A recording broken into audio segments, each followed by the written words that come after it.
Merci de nous joindre à nous dans cette émission où nous allons parler sur la Noël et le Saint-Sylvestre. C'est quoi la Noël? Est-ce c'est une fête chrétienne ou païenne? Eh bien, vous le saurez dans cette émission où je reçois pour vous l'homme des dieux, le pasteur Blaise Mpongo, avec qui nous allons un peu développer sur ces deux sujets, la Noël et le Saint-Sylvestre. Voilà, shalom pasteur. Shalom. Pasteur, nous parlons sur la Noël. C'est vrai, nous venons de passer cette fête il y a cela 2-3 jours. Et voilà, nous revenons sur ces sujets pour édifier le peuple des dieux en disant la Noël, c'est une fête chrétienne ou c'est pas une fête chrétienne. Eh bien voilà, c'est pourquoi nous sommes sur ces plateaux. Et pouvez-vous nous dire, pasteur, à la lumière de la parole des dieux, les chrétiens peuvent-ils fêter la Noël et le Saint-Sylvestre? Merci une fois de plus de me faire la grâce de revenir à la charge par rapport à ces dossiers de Noël et de Saint-Sylvestre. Vous savez, avant de répondre à votre question, j'aimerais faire trois petites observations que je trouve aux chrétiens d'aujourd'hui. La première des choses, la Bible nous dit les chrétiens qui nous ont précédés, c'est-à-dire par exemple les chrétiens des Béréens, ils avaient bien l'habitude de vérifier tout ce qu'on leur enseignait par rapport à la parole de Dieu. Ce qui n'est pas le cas avec les chrétiens d'aujourd'hui qui sont bourrés de philosophie, des raisonnements et surtout des dogmes et des traditions des hommes. C'est-à-dire les gens ne prennent plus la peine de vérifier si c'est écrit dans les Écritures. La deuxième des choses, la parole de Dieu nous dit que l'Église est bâtue selon le fondement des prophètes et des apôtres de l'agneau. Donc l'Église n'est pas bâtie par rapport au raisonnement, par rapport à un groupe de gens qui vont imaginer des choses. L'Église est bâtie selon le fondement des apôtres et des prophètes. Cela veut dire tout ce que nous faisons, nous devons avoir comme repère que les apôtres de l'agneau, le prophète de l'agneau l'ont fait. Si ce n'est pas le cas, nous passons à côté. Et troisième observation, regardez par exemple Moïse. Le Seigneur lui dit, tu vas me construire le tabernacle. Mais le Seigneur dit, tu vas me le faire selon le modèle que je te montrerai. Cela veut dire quoi?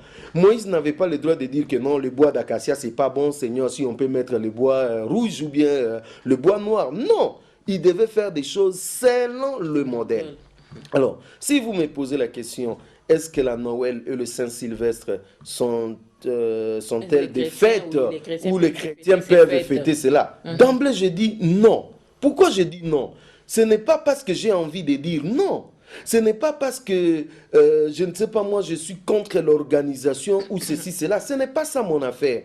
Je dis non parce parce que vous êtes trop spirituel. Ou parce que je suis trop spirituel ou ceci, cela. Non. Je dis non, les chrétiens ne peuvent pas fêter la Noël et cette fête de Saint-Sylvestre, tout simplement parce que ce n'est pas recommandé dans les Écritures. J'aimerais mourir à cause des Écritures. Moi, je vais mourir à cause des Écritures, c'est-à-dire tout ce que vous me dites de faire, je vérifie. Est-ce que Jésus l'a fait? Est-ce que les apôtres l'ont pratiqué? Est-ce que les apôtres nous ont recommandé? Donc nous avons les évangiles qui nous montrent oui ou non Jésus-Christ l'a fait. Nous avons les actes des apôtres qui nous montrent oui ou non si les apôtres l'ont pratiqué pendant leur exercice. Et nous avons les épîtres qui nous montrent si oui ou non les apôtres nous ont recommandé de le faire. Or la Noël et les Saint-Sylvestre, ni Jésus-Christ n'a fêté son anniversaire. Oui, Noël, c'est la naissance de Christ, c'est un grand événement. Mais c'est un grand événement qui n'est pas, voilà, qui n'est pas le soubassement de la chrétienté. La chrétienté est basée sur la mort et la résurrection de Christ. Voilà pourquoi Jésus-Christ va nous recommander de célébrer la Sainte Seine, parce que la Sainte Seine symbolise la mort et la résurrection de Christ.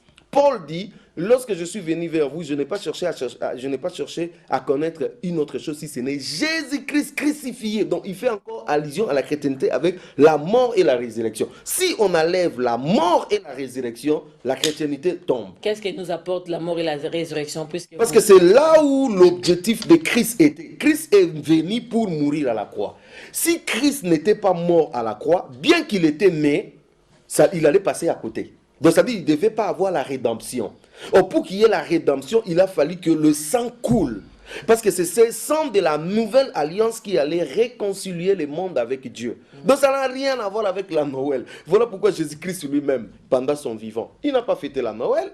Les apôtres après lui, ils n'ont pas fêté la Noël. Et ils ne nous ont pas recommandé de fêter la Noël. Donc, en tant que chrétien, je ne fête pas la Noël parce que ce n'est pas écrit dans la Bible, ce n'est pas dans les Écritures. Je ne fête pas le Saint-Sylvestre parce que ça n'a rien à voir avec les Écritures. Pasteur, je ne sais pas, les Saint-Sylvestre, là, c'est pas la fin de l'année? Bien sûr, c'est cette fête Oui, de fin est-ce de qu'on l'année. on ne peut pas fêter les passages d'une année à une autre? Si la Bible me recommandait de le faire, je vais le faire. Mais comme la Bible ne me recommande pas de le faire, je ne le fais pas, d'autant plus que Jésus-Christ nous dit qu'il nous a introduits dans une année de grâce. Il dit dans Luc au chapitre 4, pour publier une année de grâce de l'Éternel. C'est-à-dire, quand vous êtes en Jésus-Christ, vous êtes dans une année de... Vous n'êtes plus régi par 2014, il faut traverser, il faut année de victoire. Déjà, il y a un désordre. Les autres disent 2016, année de victoire, d'autres années de réussite. On ne sait pas c'est quelle année finalement. Hein? Chacun essaye voilà, de faire ce qu'il veut. Ça n'a rien à voir avec la parole de Dieu. Rien, ni de près ni de loin. Pasteur, d'où vient cette dénomination, les Saint-Sylvestre? Pourquoi on l'appelle Saint-Sylvestre? Saint-Sylvestre, parce que le 33e pape de l'Église catholique, qui s'appelait Saint-Sylvestre. C'est un pape qui a fait beaucoup dans l'Église catholique. Ok? À la mort de ces papes, le 31 décembre au 4e siècle. Là, vous parlez déjà de l'origine. Voilà, à la mort de ces papes au 4e siècle, vu qu'il avait fait beaucoup pour l'Église catholique, ces papes sera canonisé, c'est-à-dire les catholiques ont l'habitude de faire des gens des saints. Donc il sera canonisé et puis maintenant on va commencer à fêter chaque 31 décembre la fête liée à ces papes Saint-Sylvestre. Et l'Église catholique a coopté cette fête parce que déjà cette fête était fêtée par des Romains. Des Romains avaient bien l'habitude, le 31 décembre, ils vont organiser des banquets, ils vont organiser des grands plats, ils vont des réjouissances pour accueillir la nouvelle année. Eh bien, les catholiques n'ont fait que coopter cette fête païenne romaine et ils vont ramener ils vont les ramener, voilà, ils les ramener dans la chrétienté derrière Saint-Sylvestre. Mais cela n'a rien à voir comme fondement biblique, ni de près, ni de loin. Donc, c'est une fête qui était à l'origine païenne. On a coopté cela en chrétien. Et puis voilà, les chrétiens maintenant s'accrochent. Le 31 décembre, réveillon, on fait de cela une doctrine. Si tu ne viens pas au réveillon, c'est que tu as un problème. Il faut commencer l'année avec le Seigneur. On donne toutes sortes de théories sur le 31 décembre qui ne sont pas vérifiables par la parole de Dieu. Pasteur, on va y revenir. Parlez-nous un peu de l'origine de la Noël. Bon, la Noël, c'est vraiment une fête qui a commencé par des observations astronomiques. C'est un peu bizarre, mais c'est ça.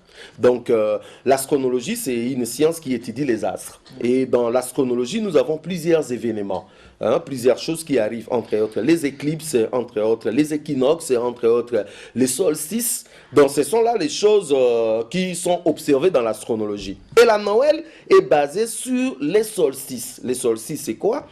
Vous voyez la Terre qui tourne tout autour d'elle-même et qui tourne au même moment tout autour du Soleil. Il y a ce que nous appelons l'axe de rotation, c'est-à-dire l'axe auquel la Terre est en train de tourner. Et cet axe de rotation, malheureusement ou heureusement, n'est pas stable. C'est-à-dire, des fois, ça peut aller de l'avant, des fois, ça peut retourner. Donc, c'est un axe qui n'est pas stable. Et ce qui fait que, quand l'axe va de l'avant, la partie nord, c'est-à-dire ce qu'on appelle l'hémisphère nord, sera beaucoup plus éclairé par le soleil. Vous voyez? Et quand ça va retourner un peu en arrière, c'est la partie australe, c'est-à-dire l'hémisphère sud, qui sera beaucoup plus éclairé. Et c'est comme ça qu'est né le solstice. C'est-à-dire, quand le soleil va aller, l'axe va aller un peu de l'avant, il y aura de longues journées et de petites nuits. Vous voyez?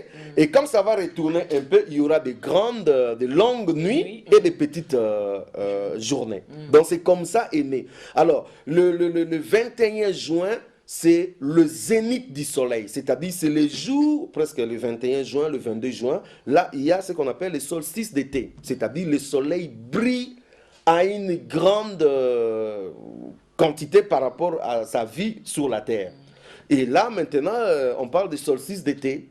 Et quand nous arrivons au 21 décembre, 22 décembre, par exemple cette année je crois c'est le 22 décembre, maintenant, qu'est-ce qui va se passer? Le soleil qui commençait à tomber, c'est-à-dire qui commençait à perdre son éclat petit à petit, à partir du solstice d'hiver, le soleil va reprendre maintenant le cycle de commencer à gonfler encore, c'est-à-dire à pousser, c'est-à-dire à gagner par rapport aux nuits. C'est-à-dire le soleil reprend les cycles où les jours vont devenir encore plus longs par rapport aux nuits. Et c'est en ces jours de solstice qu'on appelle maintenant la renaissance du soleil. Et ces jours-là, pour les Romains, étaient dédiés à un dieu païen qu'on appelle le dieu Mitra, un dieu païen, un dieu soleil. On appelait aussi le soleil invaincu. Donc, ces jours de solstice marquaient la renaissance, c'est-à-dire le soleil n'est pas mort, le soleil revient encore. Et les Romains fêtaient cette journée avec des grands banquets, des fêtes. Et cette fête était accompagnée des orgies sexuelles, des dérèglements, des plaisirs, ainsi de suite. Et c'est comme ça s'est passé. Et lorsque nous sommes arrivés au 3e siècle, un empereur romain au nom d'Aurélien, il va déclarer que le 25 décembre devient la fête officielle du dieu Mitra qui est le patron de l'Empire romain. C'est comme ça que le 25 décembre, le solstice d'hiver, était tombé cette année-là, le 25 décembre. Et on a déclaré le 25 décembre comme étant la fête officielle du dieu Mitra par l'empereur Aurélien. Vous voyez? Et au 4e siècle, il y a un autre empereur, l'empereur Constantin. Lui, il va déclarer le dimanche, Sunday, le jour du soleil, comme étant le jour du repos à l'hommage du dieu Mitra. Donc le dimanche que nous avons ici, à la base, ce n'était pas le jour du Seigneur. C'est devenu le jour du Seigneur après. C'était le jour dédié au dieu Mitra par Constantin. Et lorsque nous arrivons toujours au 4e siècle, il y a le pape Libère. Lui maintenant va coopter le 25 décembre parce qu'il y a déjà l'empereur romain Constantin qui s'est converti. C'est le premier empereur romain à être converti au christianisme. Et du coup, l'empire romain était devenu chrétien. C'est dans ce sens-là, les catholiques voulant mettre tout le monde d'accord, gagner tout le monde, ils vont coopter la fête qui a été dédiée au dieu Mitra. Ça deviendra maintenant la fête dédiée au Seigneur Jésus qui est le soleil de la justice. Donc voilà un peu les origines de la Noël. Vous voyez dans tout ça, ni écriture, ni la parole de Dieu. Et dans tout ça, cela a apparu au 4e siècle. Cela veut dire loin après Jésus, loin après les disciples des pères des églises, loin après cela qu'au 4e siècle, cette pratique est arrivée. Ça n'a rien à voir avec la parole. Pasteur, qui est le Père Noël et c'est quoi son origine? Aïe, là, c'est encore un autre problème. Vous voyez que la fête de Noël est vraiment, je dirais, remplie de fausseté, paganisme et des choses qui ne tiennent pas. Le Père Noël, c'est parti d'un évêque turc, Saint Nicolas. Nicolas, on dit que c'était un évêque qui avait beaucoup d'argent, il donnait des cadeaux de façon anonyme aux familles pauvres. À sa mort, le 6 décembre, les gens ont commencé, parce qu'il était aussi canonisé, les gens ont commencé à fêter la fête de Saint-Nicolas, c'est-à-dire la fête qu'on va donner, qui s'occupait des voilà, pauvres. la fête qu'on va donner des cadeaux aux enfants sages. Vous voyez, c'est comme ça. C'était le 6 décembre, on fêtait Saint-Nicolas pour Ah, ce donner... n'est plus aux pauvres, maintenant c'est aux enfants Voilà, on sages. faisait beaucoup plus aux enfants sages, à l'honneur de Saint-Nicolas. Et après, lorsque Noël a pris vraiment de l'ampleur, ça devient une bonne sauce. On dit, bon, l'enfant aussi, Jésus est né le 25 décembre, voilà, entre guillemets, parce que Jésus-Christ n'est pas né le 25 décembre, là tout le monde le sait. Donc, ce sont des gens qui se sont imaginés, bon, mettons quand même ça. Donc, on a associé maintenant Saint-Nicolas avec l'enfant Jésus. Voilà pourquoi le 25 décembre, nous avons des cadeaux que nous donnons aux enfants, faisant croire que le Père Noël est passé, il les a déposés. Eh ben, ça, c'est aussi une fausseté parce que quand les enfants grandissent, découvrent maintenant qu'ils étaient bien plantés par leurs parents, il n'y avait pas le Père Noël. Donc, c'est encore un mensonge. Vous voyez que cette fête va de mensonge après mensonge. Mais le vrai Père Noël que nous avons aujourd'hui, c'est un Père Noël qui nous a été présenté en 1930 par Coca-Cola. Voilà, donc Coca-Cola, pour faire la publicité de sa boisson pendant l'hiver, il va faire un Père Noël que nous avons aujourd'hui, cheveux blancs, Barbie, avec des habits rouges, ainsi de suite. Et du coup, c'est resté comme ça à notre génération ici. Père Noël, cheveux blancs, Barbie, voilà, bonnet rouge, ainsi de suite. Et ça, c'est une pire invasion du Coca-Cola. Donc, vous voyez que le Père Noël, ni de près, ni de loin, lui aussi, n'a rien à voir avec les Écritures. C'est quoi alors le sapin de Noël? Voilà, sapin de Noël, ça aussi c'est une autre pratique qui n'a rien à voir avec la parole de Dieu. Donc c'est pour cela, en tant qu'un vrai A-t-il un rapport avec la Noël? rien à voir. Oui, un rapport avec la Noël, mais pas avec la parole de Dieu. Oui, oui. Moi, tout ce qui est en rapport avec la Noël, moi ça m'intéresse pas. Moi, c'est tout ce qui est en rapport avec la parole de Dieu. Donc, sapin de Noël, en rapport avec la Noël, oui. En rapport avec la parole de Dieu, non. Père Noël, en rapport avec la Noël, oui. En rapport avec la parole de Dieu, non. Donc, sapin de Noël, c'est une pratique ancienne qui se faisait, qui se disait. Hein, ça remonte très loin, même du temps de Babylone. Il y avait un bois qui se renaissait les jours du solstice d'hiver. Donc, c'est à partir de ces théories qu'il y a eu le bois qui s'est réfléchi le jour du solstice d'hiver et c'est parti comme ça, cette pratique, non, le jour du solstice d'hiver, voilà, il y a la renaissance de ces bois-là. Et qui a été aussi dédié à un autre Dieu, parce que derrière ça, vous avez Nimrod, vous avez Tammuz, à qui on avait attribué cela. Et c'est comme ça, les sectes, ces peuples-là, voilà, fêtaient toutes ces pratiques. Mais en réalité, le sapin de Noël n'a rien à voir avec ça. Et surtout, le sapin de Noël n'est encore une autre forme de pyramide maçonnique qu'on a introduit tout simplement à côté de la fête Noël, Jésus est né. Mais en réalité, ça n'a rien à voir avec la parole de Dieu. Pasteur, lors de notre émission de la semaine dernière, il y a un frère qui avait suivi l'émission et qui a réagi par rapport à la Noël, puisqu'on avait un peu parlé sur la Noël. Et le frère a dit que la naissance du Christ est biblique. Ça, au moins, vous êtes d'accord avec ça? Bien sûr. Et il a ajouté la célébration de la Noël et la reconnaissance des chrétiens envers leur Seigneur. Ouais. Ça, vous n'êtes pas d'accord avec ça? Là où je ne suis pas d'accord, c'est les Écritures. En fait, moi, avec les gens, nous ne marchons pas ensemble parce que nous ne sommes pas d'accord sur les Écritures. C'est-à-dire qu'on m'éprouve par les Écritures que Jésus-Christ nous a demandé de célébrer la Noël. Je vous dis que la Noël est venue au IVe siècle. Mais posons-nous la question quand même. Avant cela, pourquoi on ne les célébrait pas? Pourquoi on attend jusqu'au IVe siècle pour prendre une fête païenne qui a été dédiée au dieu Mithra? Et puis on va maintenant commencer à fêter Jésus-Christ. Au moment où nous fêtons Noël, l'esprit qui accompagne Noël reste le même. Voilà pourquoi vous allez voir quelqu'un dans la boîte en train de danser, de s'exhiber avec toute sa mondanité, et puis il crie Noël. Voilà pour vous, c'est ça la Noël. C'est-à-dire, c'est ça la Noël pour les gens. C'est-à-dire, c'est livré à l'impudicité, aux orgies, ainsi de suite.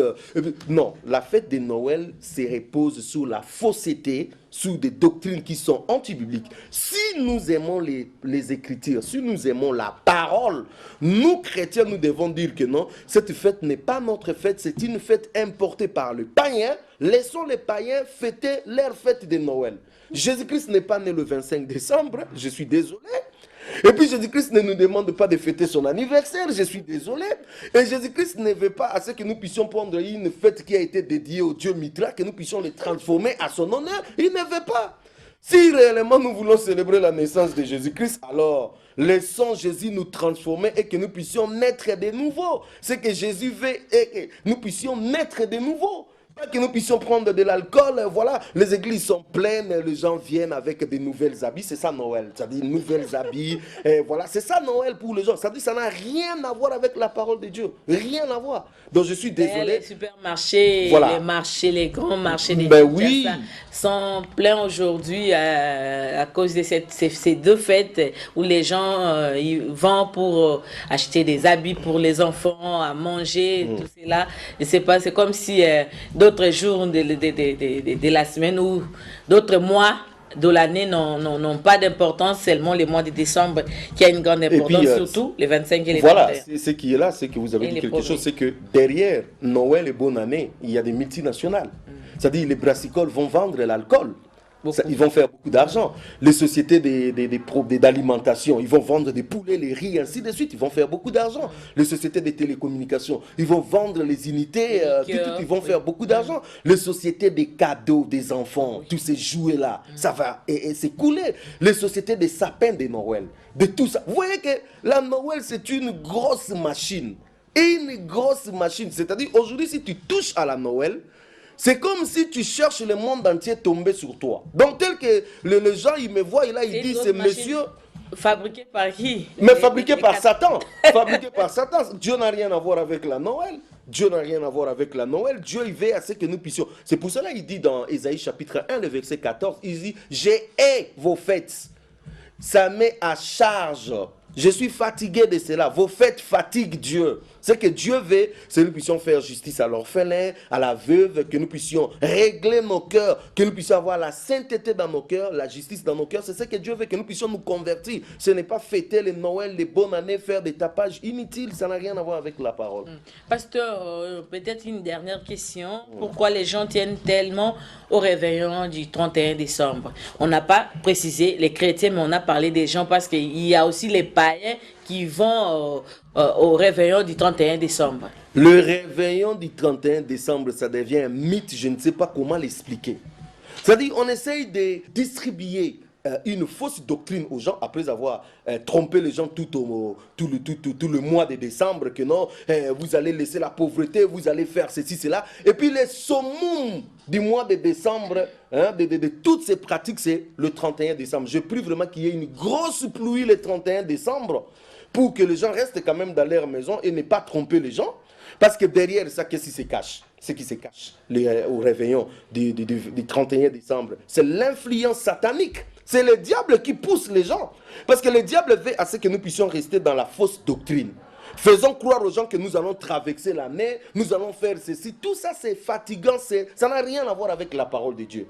Vous dites aux gens que année de victoire, mais il y a de cela 5 années, vous avez dit encore que c'était l'année de victoire. Vous dites aux gens que c'est l'année de succès, mais il y a de cela 10 ans, vous avez dit l'année de succès. Ça n'a rien à voir avec ça. Deuxièmement, les gens veulent se conformer au monde, alors que Romains et Claire dit, ne vous conformez pas au monde. C'est-à-dire que tout le monde fête le 31 décembre, et nous aussi, voilà, nous sommes allés, nous fêtons le 31 décembre, ça n'a rien à voir avec la parole de Dieu, c'est juste se conformer au monde.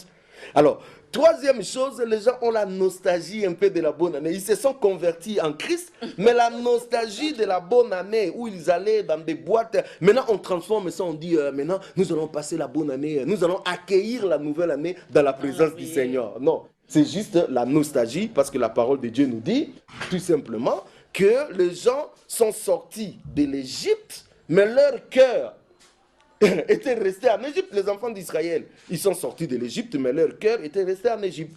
Et encore une autre chose, c'est que les gens contrôlent leurs fidèles. Si vous ne les réunissez pas le 31, ils vont aller ailleurs. Donc, il ne faut pas les laisser aller ailleurs, il faut les réunir le 31. Sinon, les brebis seront égarées. Voilà, et en dernier lieu, le 31 décembre, il y a une enveloppe d'action de grâce. Il y a des cadeaux, des présents qu'il faut donner au pasteur. Et toutes ces pratiques, Dieu n'en profitait à rien. En réalité, c'est une réjouissance que nous avons copiée dans le monde, dans la nostalgie. Mais sur le plan biblique, je ne vois pas comment nous allons justifier cela. Et en plus, les églises se sont tellement paganisées, c'est ce qui fait que le 31 décembre, ils sont bel et bien dans leurs histoires de réveillons, ainsi de suite, qui n'ont rien à voir avec la parole de Dieu. Voilà, merci beaucoup, pasteur, pour ces explications. Bien-aimés dans le Seigneur, nous avons terminé cette émission. Nous avons parlé sur la Noël et le Saint-Sylvestre. Merci à vous qui avez suivi cette émission.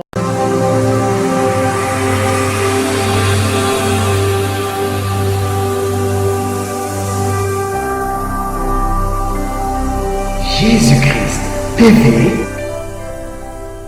vous connaîtrez la vérité et la vérité vous affranchira.